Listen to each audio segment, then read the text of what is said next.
T20 world cup 2026 आता आपल्या सर्वात निर्णायक टप्प्यात पोहोचला आहे. साखळी फेरीतील 20 संघांपैकी आता फक्त 8 संघ विश्वजेतेपदाच्या शर्यतीत उतरले आहेत. सुपर 8 फेरीसाठी 2 गट ग्रुप 1 आणि ग्रुप 2 तयार करण्यात आले आहेत. गट 1 मध्ये भारत, दक्षिण आफ्रिका, वेस्ट इंडिज आणि झिम्बाब्वे, तर गट 2 मध्ये पाकिस्तान, श्रीलंका, इंग्लंड आणि न्यूझीलंड यांचा समावेश आहे. भारतीय संघ एकही मॅच न हारता सुपर 8 मध्ये पोहोचला असला तरी पुढील 3 सामने अत्यंत अटीतटीचे असणार आहेत.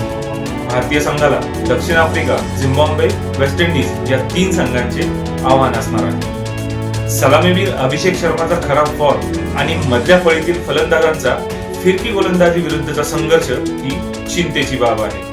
कर्णधार सूर्यकुमार यादवला या उणीवांवर तातडीने मात करावी लागेल, कारण एकही पराभव सेमीफायनलच्या शर्यतीतून बाहेर फेकू शकतो. सुपर 8च्या पहिल्या सामन्यात 21 फेब्रुवारीला न्यूझीलंड आणि पाकिस्तान आमने सामने येतील, तर भारताचा पहिला सामना हा दक्षिण आफ्रिकेसोबत आहे. या स्पर्धेत आतापर्यंत भारतातील क्षेत्ररक्षण खराब राहिले आहे. सर्वात मोठा कमकुवतपणा म्हणजे फलंदाजांना फिरकी गोलंदाजांवर वर्चस्व गाजवता न येणे. ही एक मोठी चिंतेची बाब आहे.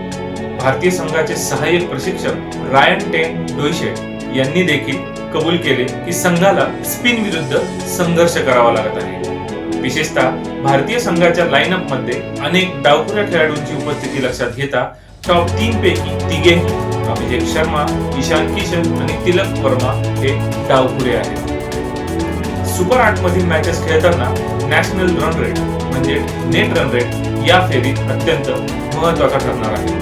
प्रत्येक गटातील अव्वल 2 संघ 4 आणि 5 मार्च रोजी होणाऱ्या सेमीफायनलसाठी पात्र ठरतील, तर या स्पर्धेचा महामुकाबला म्हणजेच फायनल 8 मार्च रोजी होणार आहे.